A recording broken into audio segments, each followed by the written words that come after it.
तो प्रकाश की किन किन घटनाओं को हम लोग पढ़े हैं, बोलो तो शुरुआत से। प्रकाश से जुड़ी किन किन घटनाओं को पढ़े हैं, किसको किसको पढ़े हैं बोलो। पहला, हाँ, प्रकाश का परावर्तन पढ़ें। प्रकाश का परावर्तन मतलब रिफ्लेक्शन ऑफ लाइट पढ़ें। फिर प्रकाश का अपवर्तन पढ़ें। सबके बारे में बताते जाओ। प्रकाश का परावर्तन किसे कहते हैं, जब प्रकाश की किरण किसी समतल सतह से टकरा करके वापस लौटती है, इसे प्रकाश का परावर्तन कहते हैं, रिफ्लेक्शन ऑफ लाइट कहते हैं। प्रकाश का अपवर्तन किसे कहते हैं, जब प्रकाश की किरण एक माध्यम से दूसरे माध्यम में जाती है तो मुड़ जाती है, इसे प्रकाश का अपवर्तन कहते हैं, रिफ्रैक्शन ऑफ लाइट कहते हैं। तीसरा नंबर में क्या पढ़े थे, प्रकाश का क्या पढ़े थे, वर्ण विक्षेपण। प्रकाश का वर्ण विक्षेपण, डिस्पर्सन ऑफ लाइट, ये किसे कहते हैं, प्रकाश का वर्ण विक्षेपण। जब प्रकाश की किरण किसी प्रिज्म से होकर गुजरती है तो वह 7 रंगों में टूट जाती है, इस घटना को प्रकाश का वर्ण विक्षेपण कहते हैं, डिस्पर्सन ऑफ लाइट कहते हैं। इसके बाद क्या पढ़े थे, प्रकाश का प्रकिरणन, स्कैटरिंग ऑफ लाइट। ये क्या होता है, जब प्रकाश की किरण किसी माध्यम के कणों से टकराती है तो माध्यम के कण पहले प्रकाश की किरणों को अवशोषित कर लेते हैं और उसके बाद पुनः विकिरित करते हैं, है ना, अलग अलग दिशाओं में। इस घटना को प्रकाश का प्रकिरणन कहते हैं। क्या समझे। और इसी मतलब प्रकाश के प्रकिरणन का मतलब ये होता है लाइट का इधर उधर बिखर जाना। स्कैटरिंग का मतलब होता है लाइट का इधर उधर बिखर जाना। इसी के कारण हम लोगों को आसमान क्या दिखता है, नीला दिखाई पड़ता है, या फिर हम लोगों को सूर्योदय या सूर्यास्त के समय सूर्य का रंग लाल दिखाई पड़ता है, प्रकाश के प्रकिरणन के कारण, स्कैटरिंग ऑफ लाइट के कारण। इसके बाद हम लोग चर्चा किए थे और कौन सी घटना पढ़े, प्रकाश का व्यतिकरण, इंटरफेरेंस ऑफ लाइट, इसको भी डिटेल में पढ़े। यंग का प्रयोग इसी में आता है, ठीक है ना। प्रकाश का व्यतिकरण, इंटरफेरेंस ऑफ लाइट क्या होता है, जब प्रकाश की 2 तरंग एक बिंदु पर जाकर के मिलती है तो इस घटना को प्रकाश का व्यतिकरण कहते हैं, इंटरफेरेंस ऑफ लाइट कहते हैं। इसी का उदाहरण क्या है, यंग का प्रयोग। यंग का प्रयोग किसका उदाहरण है, प्रकाश के व्यतिकरण का उदाहरण है। इसके अलावा कल हम लोग पढ़े थे प्रकाश का विवर्तन। क्या पढ़े थे, प्रकाश का विवर्तन मतलब डिफ्रैक्शन ऑफ लाइट। ये है इंटरफेरेंस ऑफ लाइट, विवर्तन मतलब डिफ्रैक्शन ऑफ लाइट, और व्यतिकरण मतलब इंटरफेरेंस। प्रकाश का विवर्तन किसे कहते हैं, जब प्रकाश की किरण किसी शार्प या किसी किनारे से होकर के मुड़ जाती है तो इस घटना को प्रकाश का विवर्तन कहते हैं। तो प्रकाश का विवर्तन और प्रकाश के अपवर्तन में क्या अंतर है ना, डिफ्रैक्शन ऑफ लाइट और रिफ्रैक्शन ऑफ लाइट में क्या अंतर है। विवर्तन मतलब डिफ्रैक्शन, देखो डिफ्रैक्शन का मतलब क्या होता है, प्रकाश का विवर्तन का मतलब क्या होता है, जब प्रकाश की किरण किसी किनारे से मुड़ जाती है, किसी किनारे से, जैसे देखो मान लो कि ये किनारा है, यहाँ दीवार का ये किनारा है ना, या फिर इस बोर्ड का किनारा है यहाँ पर, या ये दीवार का किनारा है यहाँ पर, तो प्रकाश की किरण इस दीवार के किनारे पर टकरा करके ऐसे मुड़ जाएगी, इसी को बोलेंगे प्रकाश का विवर्तन। किनारे से टकरा करके जब प्रकाश की किरण मुड़ जाती है इसी को बोलते हैं प्रकाश का विवर्तन, है ना। विवर्तन का मतलब किनारे से टकरा करके मुड़ जाना, क्या समझे। और अपवर्तन में क्या होता है, अपवर्तन में भी प्रकाश की किरण मुड़ती है, लेकिन जब एक माध्यम से दूसरे माध्यम में जाती है तब मुड़ती है। प्रकाश के अपवर्तन में क्या होता है, जब प्रकाश की किरण एक माध्यम से दूसरे माध्यम में जाती है तब मुड़ती है, यह प्रकाश का अपवर्तन है। अब प्रकाश का विवर्तन क्या होता है, मान लो कि ये किनारा है, तो प्रकाश की किरण यहां जा रही थी ऐसे स्ट्रेट, इस किनारे से टकरा करके मुड़ गई, इधर मुड़ गई, तो इसको बोलेंगे प्रकाश का विवर्तन, ठीक है। प्रकाश का विवर्तन, डिफ्रैक्शन ऑफ लाइट, ये डिफ्रैक्शन ऑफ लाइट है, ये रिफ्रैक्शन ऑफ लाइट है।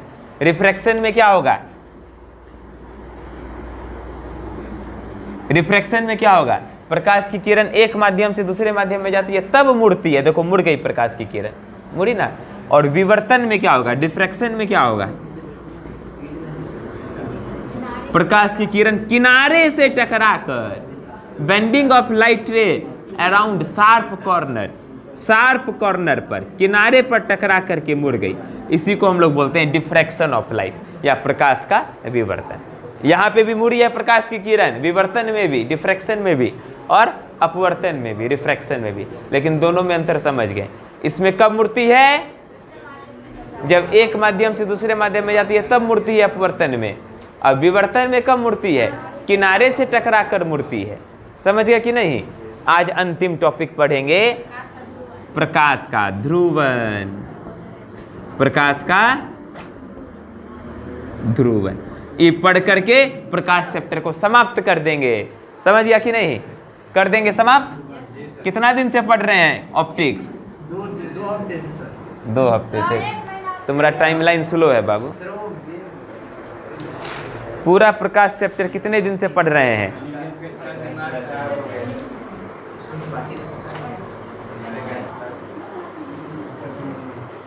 तो आज हम लोग चर्चा करेंगे किस पर, बोलो, प्रकाश का ध्रुवन पर, पोलराइजेशन ऑफ लाइट पर चर्चा कर रहे थे। देखो पोलराइजेशन ऑफ लाइट का क्या मतलब है, इसको हम लोग इस चित्र के द्वारा समझ सकते हैं, है ना। पोलराइजेशन ऑफ लाइट क्या होता है, इसको हम लोग इस चित्र के द्वारा समझेंगे। साधारणतः जो प्रकाश है बाबू, उसके कणों का कंपन हर दिशा में होता है। देखो ये मान लो कोई प्रकाश का कण है, तो इसका जो वाइब्रेशन हो रहा है, इसका जो कंपन हो रहा है, यहाँ चित्र में दिखाया गया सब दिशा में कंपन हो रहा है ना। जब प्रकाश के कण का कंपन सब दिशा में हो तो ऐसे प्रकाश को अध्रुवित प्रकाश कहते हैं। क्या कहते हैं, अध्रुवित प्रकाश या अनपोलराइज्ड लाइट। क्या कहते हैं जी, ध्यान से सुनेगा, अध्रुवित प्रकाश कहते हैं जब प्रकाश के कण का कंपन हर दिशा में हो, किसी भी दिशा में हो सकता है, सीमित नहीं है, किसी भी दिशा में कंपन हो सकता है, तो ऐसे प्रकाश को क्या कहते हैं, अध्रुवित प्रकाश कहते हैं, अनपोलराइज्ड लाइट कहते हैं। तो ये जो कण है बाबू, ये जो कण है या ये जो प्रकाश है, ये क्या है, अध्रुवित प्रकाश है। ये जो प्रकाश है यहाँ पर जो दिखाए हैं, ये क्या है, अध्रुवित प्रकाश है, अनपोलराइज्ड लाइट है। अब एक प्रकार का पदार्थ उपलब्ध होता है मार्केट में जिसको कहते हैं पोलराइड। ये क्या बनाए हैं, पोलराइड, जो कि एक यंत्र है। पोलराइड क्या है बोलो तो, ये जो पोलराइड जो है यह एक प्रकार का यंत्र है जिसका उपयोग किया जाता है किस चीज में, पोलराइड जो है यह एक ऐसा पदार्थ है जिसका उपयोग समतल ध्रुवित प्रकाश प्राप्त करने में किया जाता है। तो पोलराइड का उपयोग किस में किया जाता है, समतल ध्रुवित प्रकाश प्राप्त करने में। तो यहाँ पे इस यंत्र के द्वारा, इस यंत्र से हम लोग पास करवा दिए। यहाँ टॉर्च जलाएं, मान लो टॉर्च जलाएं, तो टॉर्च जो जलाएं इधर से, तो टॉर्च के कणों का जो कंपन था सब दिशा में था। अभी पोलराइड से गुजर गया ये टॉर्च का प्रकाश, तो इसके बाहर जो प्रकाश निकला वो ध्रुवित होकर के निकलेगा। इसके बाहर जो प्रकाश निकलेगा वो ध्रुवित होकर निकलेगा, पोलराइज्ड होकर निकलेगा, पोलराइज्ड लाइट। इसका मतलब ये है, ध्रुवित प्रकाश का मतलब ये है कि इसका कंपन जो होगा केवल संचरण की दिशा के लंबवत होगा। ध्रुवित प्रकाश में क्या होता है, ध्रुवित प्रकाश में देखो यहाँ लिखे हैं, जब प्रकाश तरंग का कंपन इसके संचरण की दिशा के अभिलंबवत एक ही तल में सीमित हो। तो देखो प्रकाश के संचरण की दिशा ये है, ये जो लाइन फारे हैं ये है प्रकाश के संचरण की दिशा, direction of propagation of light. ऐसे जब प्रकाश तरंग का कंपन इसके लंबवत हो, इसके अभिलंबवत हो, तो ऐसे प्रकाश को क्या कहते हैं, ध्रुवित प्रकाश कहते हैं। ऐसे प्रकाश को क्या कहते हैं, ध्रुवित प्रकाश।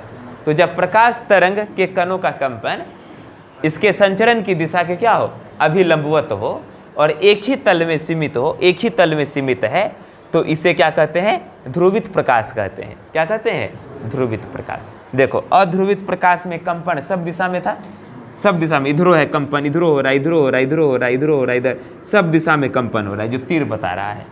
और जो इधर से पोलराइड के बाहर जो निकला ध्रुवित प्रकाश, इसका कंपन किधर हो रहा है, केवल ऊपर नीचे, ऊपर नीचे, ऊपर नीचे। तो संचरण की दिशा के लंबवत हो रहा है, 90 डिग्री पर हो रहा है। तो जब कंपन लंबवत हो उसको बोलते हैं ध्रुवित प्रकाश, और जब कंपन सब दिशा में हो उसको बोलते हैं अध्रुवित प्रकाश, अनपोलराइज्ड लाइट। समझ गया ना।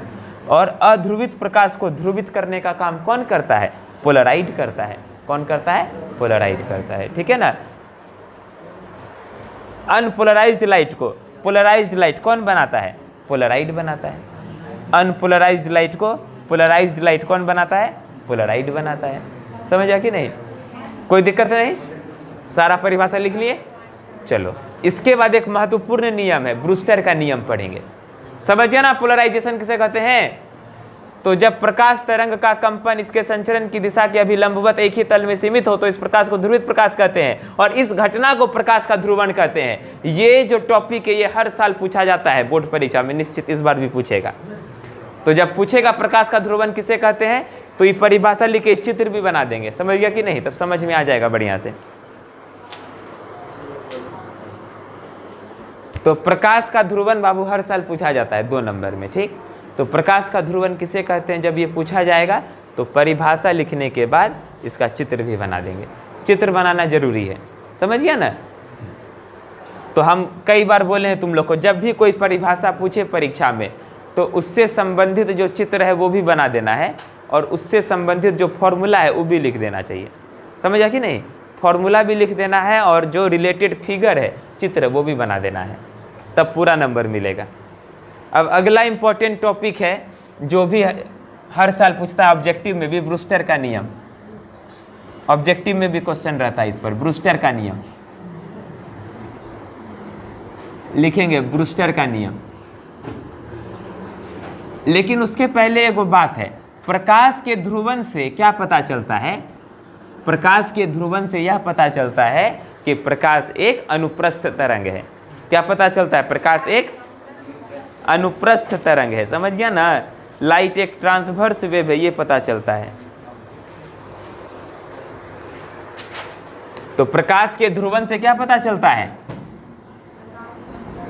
प्रकाश के ध्रुवण का निष्कर्ष क्या है? इसका क्या कंक्लूजन है? प्रकाश के ध्रुवण का यह कंक्लूजन है कि प्रकाश एक अनुप्रस्थ तरंग है।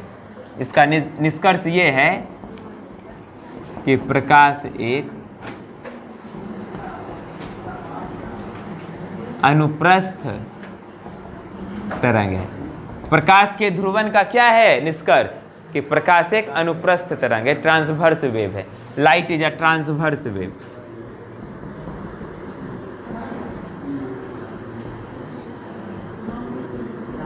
प्रकाश के ध्रुवण का निष्कर्ष यह है कि प्रकाश एक ट्रांसवर्स वेव है, light is a transverse wave. यह इसका निष्कर्ष है।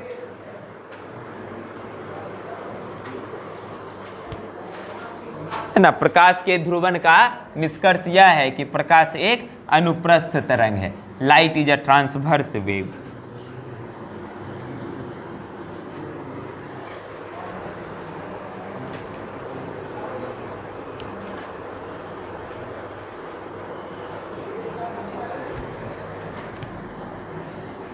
अगला टॉपिक लिखेंगे ब्रूस्टर का नियम।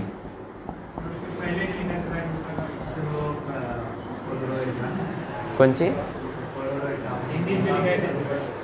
पोलराइड का परिभाषा। हाँ लिखो, पोलराइड का परिभाषा लिखो।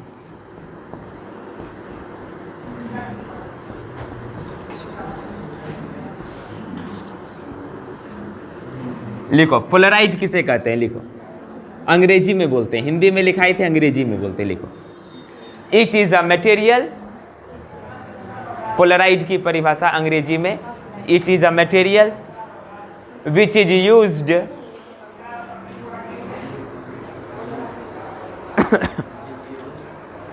it is a material which is used to obtain plane polarized light. It is a material which is used to obtain plane polarized light. It is a material which is used to obtain plane polarized light. ये Polaroid का example में लिखना, objective में पूछता है Polaroid का उदाहरण, टूरमेलिन। ठीक है ना। पोलराइड का उदाहरण बोलेगा, पोलराइड का उदाहरण दीजिए, तो टूरमेलिन है ना। टूरमेलिन क्या एक प्रकार का पोलराइड है। टूरमेलिन क्या है बोलो? एक पोलराइड है, याद रखेगा, समझ गया कि नहीं। हिंदी में भी टूरमेलिन बोलते हैं, अंग्रेजी में भी टूरमेलिन। और दूसरा क्वार्ट्ज। क्वार्ट्ज और टूरमेलिन क्या है? क्वार्ट्ज और टूरमेलिन एक प्रकार का पोलराइड है, समझ गया। तो पोलराइड का दो उदाहरण, एक टूरमेलिन और दूसरा क्वार्ट्ज। टूरमेलिन और क्वार्ट्ज, टूरमेलिन और क्वार्ट्ज उदाहरण है किसका?